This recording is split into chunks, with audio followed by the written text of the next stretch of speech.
Applying to universities is a long and convoluted process with many steps.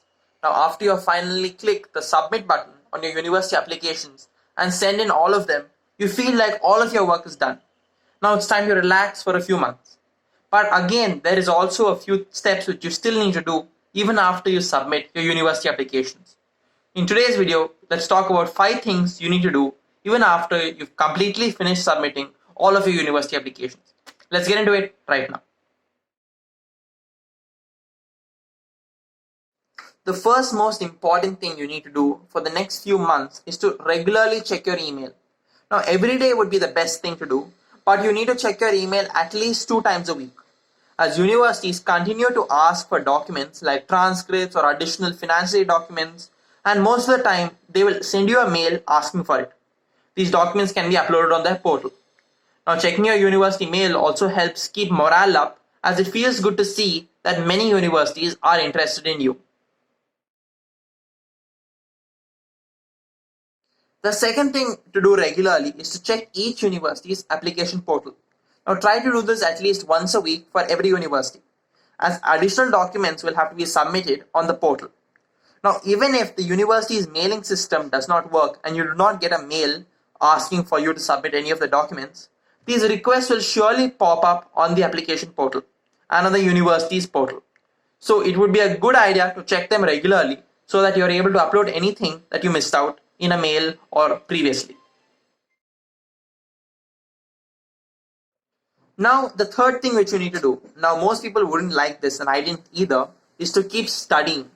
Now, even after your applications have been sent in, you do need to maintain good grades in school. Universities want you to maintain the same level of academic standard all the way through school. And dipping off at the end is not a great way to go, simply because you may have to explain your bad grades to a university official later. And this may, if your grades dip very low, this may end up losing a scholarship for you, which will make going to university even harder. Now, the fourth thing you need to do after applying to university is to stop worrying and avoid senioritis. Now, once your applications have been submitted, students go into this cycle of worry. Now, it keeps going on till 1 or 2 of the university decisions actually come out. Now, remember, your worrying won't really change the outcome of your university decisions. Now, it's best to stop worrying, but it's easier said than done. So the best thing to do is to try doing something else. If you have a lot of free time, probably start working on a personal project or an initiative or something that you're really interested in. This will help keep your mind off the university applications, and at the same time, you can try to be productive as well. The final thing to keep in mind is to trust in your school selections. Now, you have worked really hard to come to this point. And after doing everything you've done, there's no point in thinking that you should have applied to some other school instead of this one.